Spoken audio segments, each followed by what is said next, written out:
Hi, everybody. We're here with Kusac Wersikowsky, and we're going to ask him a few questions about his experience with the ESU, more specifically, the ESU International Public Speaking Competition. He was the first winner representing Chile, so it's going to be a very interesting interview.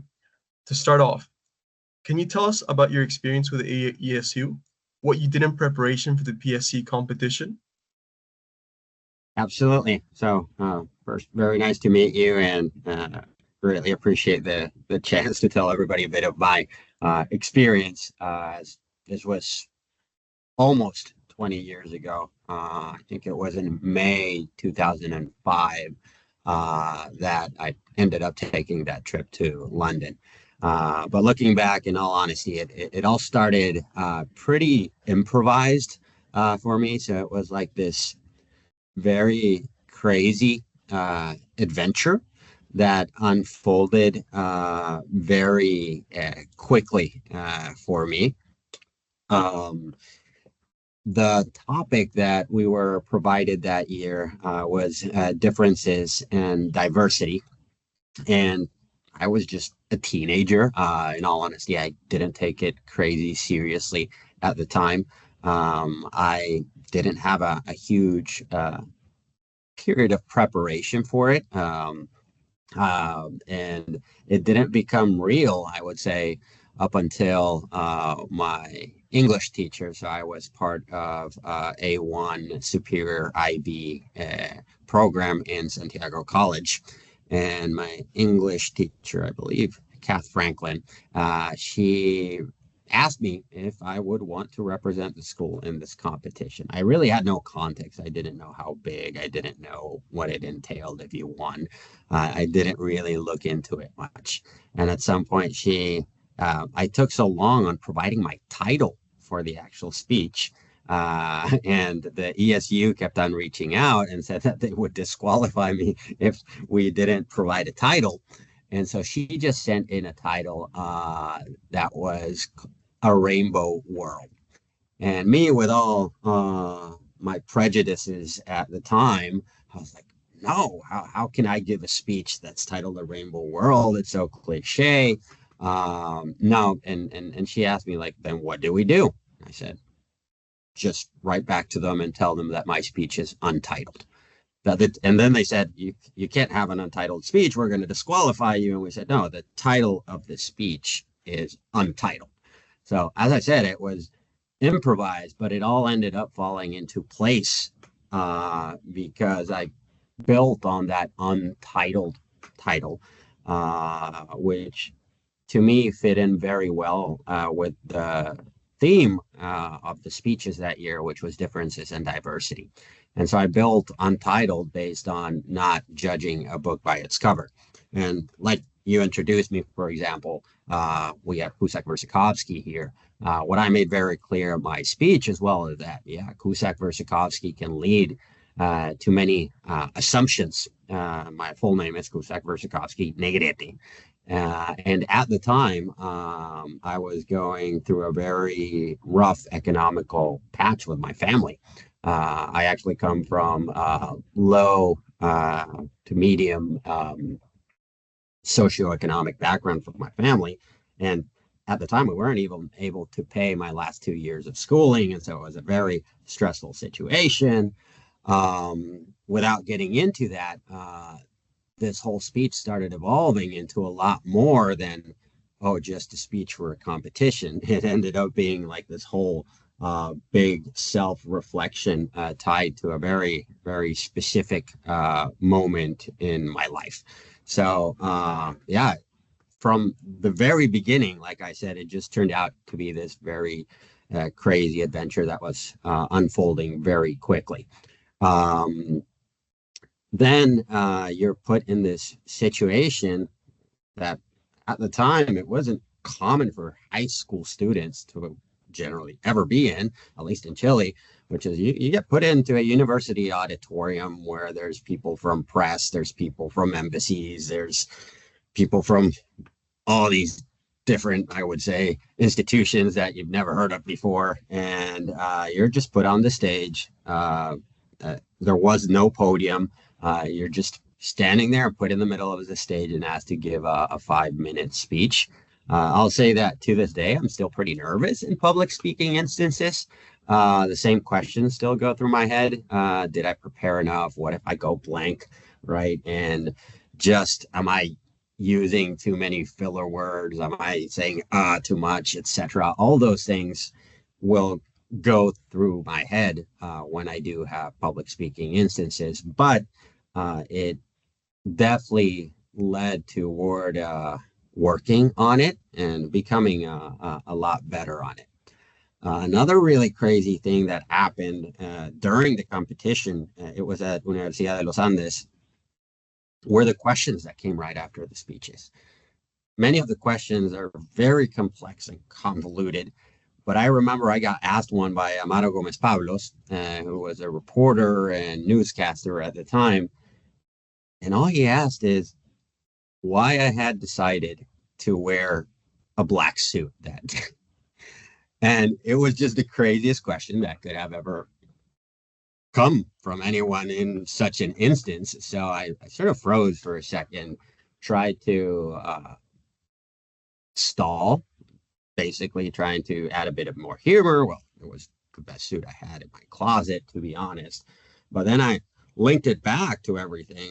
It's like he had to throw me this nugget into how it tied to this whole differences and diversity aspect. And I didn't say it as eloquently as I'm going to explain it now, but the whole idea behind my answer was that in light, right? You have that white light is supposed to represent all colors, right? But in truth, it's what you're looking at is the reflection of all colors, right? And black is the complete opposite, because black is the absorption of all those colors.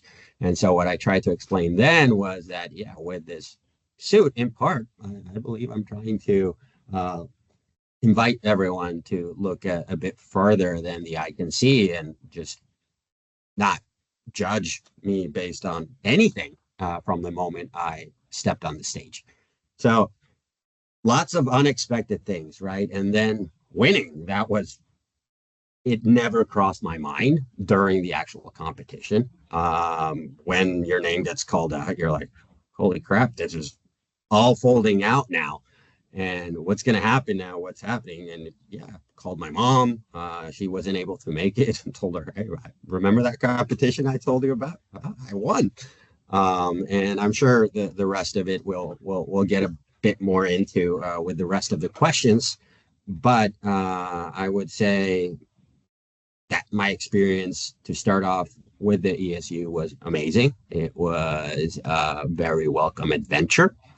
And although I didn't prepare much for it, it just unfolded very beautifully and perfectly for that specific time in my life, which I was going through a very harsh economical patch, and which is very tough for a teenager being in an ABC1 school, being the student who really can't cover tuition. It puts you in a very complex situation next to your peers that later took me years to sort of understand. But this whole event with the ESU also helped me reflect so much on that, which I hadn't even processed or reflected at the time. Hopefully that answers the question, at least in part. What a great story. Thank you so much for sharing.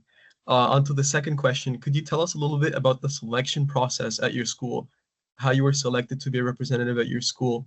Were there any other people participating? Were you selected out of a batch of students? How did that work? Like I said, it was actually very improvised. It was the first year, so it probably caught my school off guard as well, as much as it caught me off guard at the time. And I was just asked by my teacher at the time. So there were only 2 people in the class that I was in, which was A1 Superior. There wasn't a pre-selection process where numerous people competed, and I was just asked if I wanted to represent my school, and I said yes, and the rest is history. Fantastic. Could you tell us about your experience in London, meeting others in the competition, and if you've experienced any networking with any of them to this day? Yep. So not just London, I would say the whole England experience was very magical. You're surrounded by people your age, but from all over the world, from I think it was like 60 different nationalities, right? And it also took me away from all the regular life concerns. And you're just on this magical adventure, big break for 10 days that seem a lot longer. And it's an experience that stays with you for way longer than that, and that shapes your character as well. And in London, aside from just meeting people from all different cultures, right, and being able to have the most interesting discussions with, for example, the Chinese representative, Pakistan representatives, as well as other Latin American reps and participants, it just adds so much value to your perspective. And I remember reflecting on my own speech, and I'm saying, oh, my speech is like so limited because all these other points of views and all these other people that I'm meeting, this is what diversity and differences and diversity really, really represents. In London, we also had a very fun activity, which was a debate. Of course, it was 100% ESU themed. The debate was whether to make English an official language in a country that had very strong traditions and had a lot of bloodshed, civil wars, right, to for independence as well. And so it was this whole they split us into three parties: one that was more neutral, one that wanted to make English an official language, and another one that wanted to avoid English becoming an official language. And so it was a really fun also instance where I remember we'd go back to the hotel lobby, huddle up with the rest of the participants in my party at the time, and start building our strategies for the next day and how we were going to win that debate.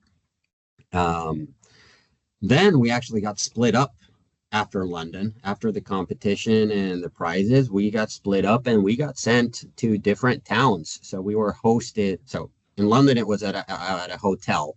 And then after London, we were hosted in housing from where I went. It was Great Malvern, which was a town where it was mostly elderly, not crazy or elderly, but older people where their kids had already left, right? And so it was this full town that just hosted ESU students. It was probably about 16 of us. And it was like a whole party for us. So like I said, it's like this whole magical, crazy fun experience where, we'd have like dinners, they take us out, then they throw this big party in the town for us. So it's just like a whole lot of attention and focus on you and the experience that you're living, which made it all the more enriching, right? Of course, when you come back and things change, you're like, what was that? But it was just a very wonderful experience. I did stay in touch with a couple. I can't say I would call it networking.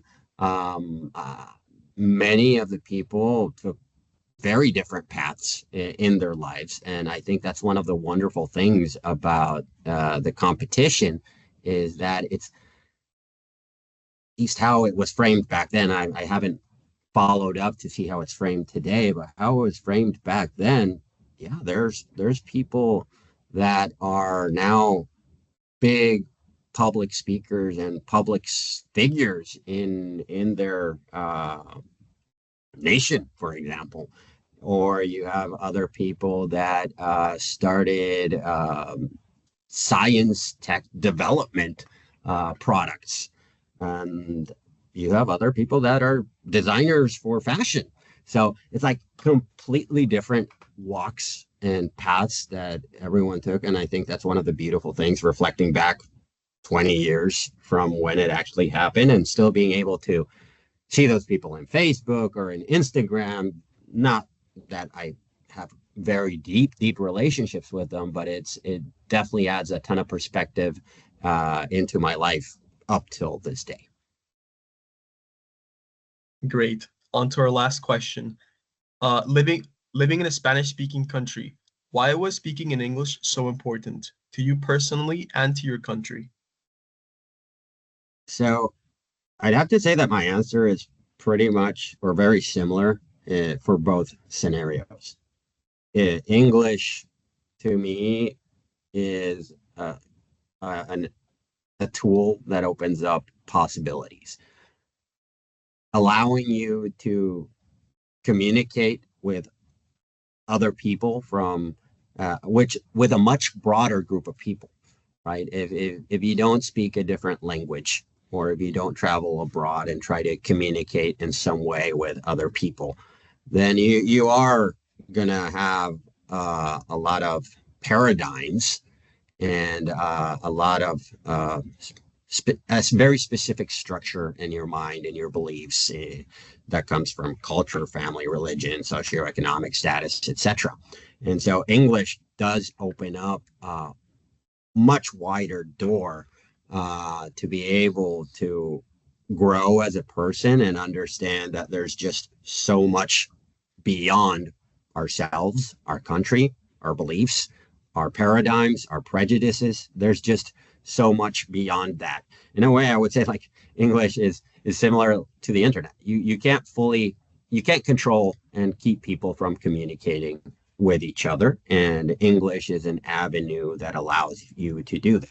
Books allow you to transfer information from one person to another and for it to go down in history, right? I think communication, being able to communicate with a much broader group of people is what makes a difference and opens up possibilities, not only to have like not only for the economic implications that it has for an individual today, professionally, or in regards to how broad the field of work they have, right? And the different places they could eventually work at, but also from a personal standpoint, it just broadens your horizons a lot. And I think that's going to apply both to a person and to a country.